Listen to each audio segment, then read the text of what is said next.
Welcome back everyone to Decode ITES in the Learning of VMware course VCA plus VCP.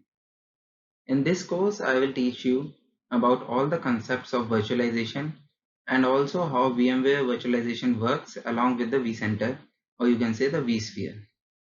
So to start with, there is a topic Introduction to Virtualization.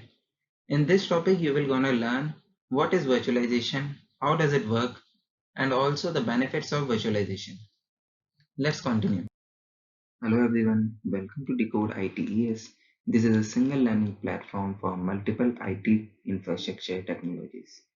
Do like, share and subscribe our channel to never miss out our videos. Let's continue with the learning. Let's have a small introduction of myself. My name is Prince Garg. I'm having 3+ years of work experience and worked on Red Hat, VMware, Windows, Google Cloud, PowerShell, Python and Bash scripting. Kindly follow us on Facebook, Insta, LinkedIn, and reach out to us on itesfund.com.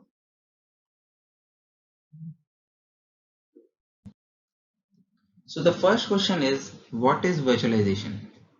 Virtualization uses software to create an abstraction layer over the computer hardware that allows the hardware elements of a single computer like processor, memory, storage and more to be divided into multiple virtual computers, commonly called as VMs, the virtual machines.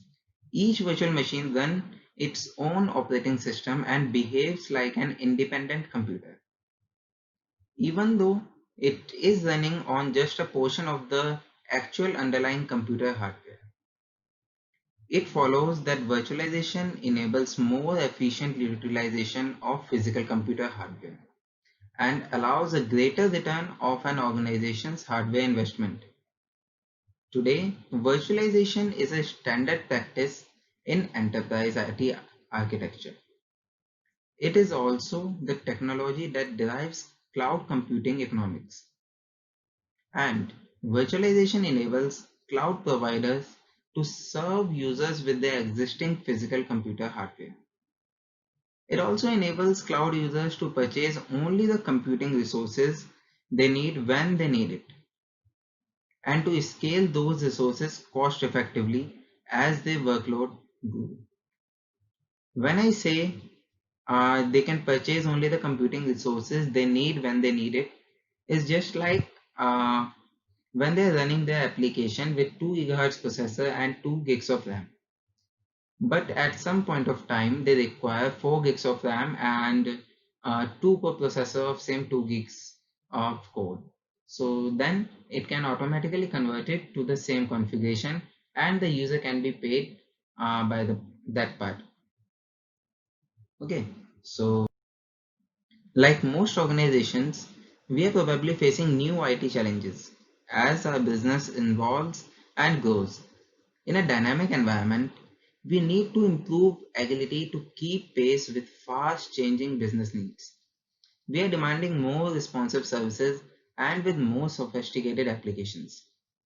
As we try to keep pace with the new requirements and growing demands, our IT infrastructure is becoming larger and more complex, putting more pressure on our IT organization.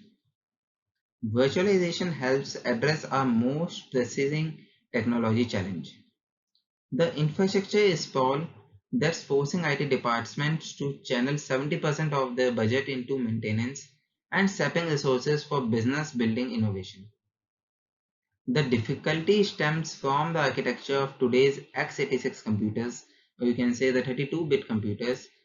They're designed to run just one operating system and application at a time. That means that even small data centers have to deploy many servers, each operating system at just 12% of capacity. That's highly inefficient by any standard.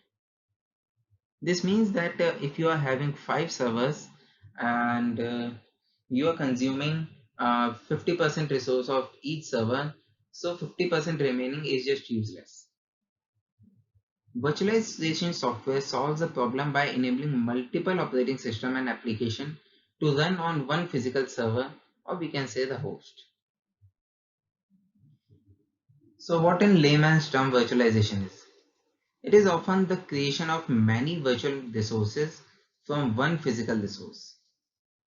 The creation of one virtual resource from one or more physical resource. Both the statements are similar, but I just want to create a layman term to explain it better to you. Also, if we can take an example in the layman term, it's like you are having 10 servers on your data center and you are running applications, databases, and some more things on that. So let's say you are having 3 servers per application which are consuming 40% of resource, and rest of the 60% hardware is not getting consumed. So it's waste of money and waste of hardware as well. If we talk about the database servers, let's say you are having 2 database servers, they are consuming 60% utilization. 40% is then useless. By virtualizing your environment, you can just turn up with some smarter way and install multiple operating systems on a single hardware and utilize most of the resource. These few terms is frequently used to convey one of these concepts in a variety of areas such as networking, storage, or hardware. What are the benefits of virtualization? The first one is resource efficiency. Second is easier management. Then we come with minimal downtime. And at the end, we are having faster provisioning. So, what does this mean? If we dig in for these one, we can say that by the resource efficiency, this means that before virtualization, each application server required its own dedicated physical CPU. IT staff would purchase and configure a separate server for each application they wanted to run. IT team preferred one application and one operating system per computer for reliability reasons. In a variety, each physical server would be underused, and in contrast, server virtualization lets you run several applications, each on its own VM with its own OS on a single physical computer, without sacrificing the reliability. This enables the maximum utilization of the physical hardware computing capacity. If we talk about easier management, it's just like replacing physical computer with a software-defined VMs makes it easier to use and manageable policies written in the software. It allows you to create automated IT service management workflow. For example, automated deployment and configuration tools enable administrators to define collections of virtual machines and applications as services in software templates.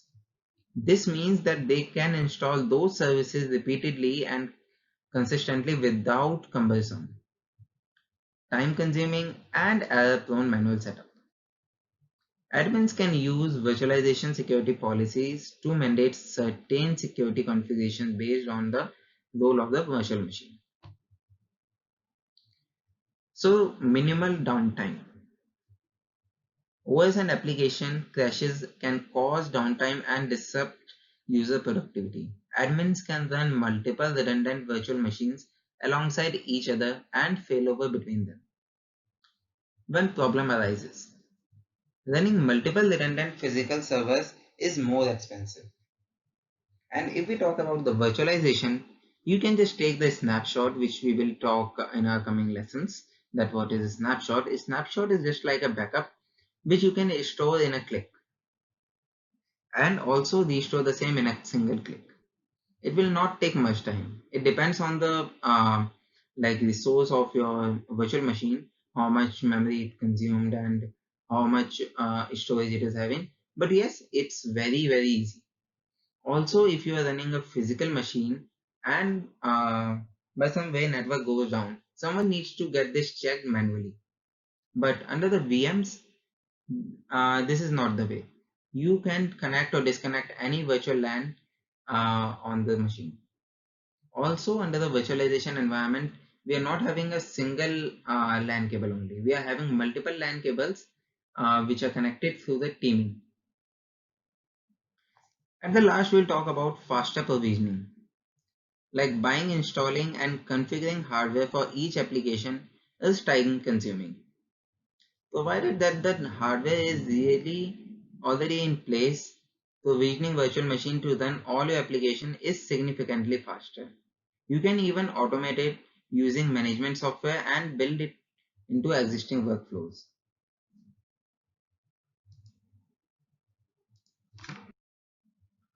The last slide is related to the virtualization solutions. Like what are the solutions we are having in the market right now?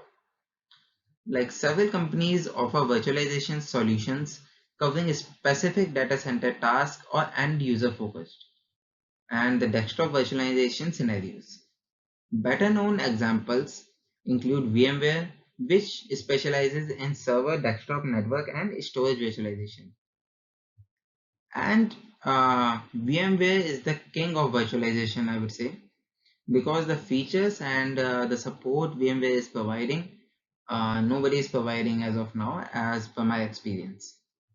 It is having an over-commitment policy, by which if you are having 16 gigs of RAM on your physical server, you can create 4 machines or 5 machines with 8 gigs of RAM.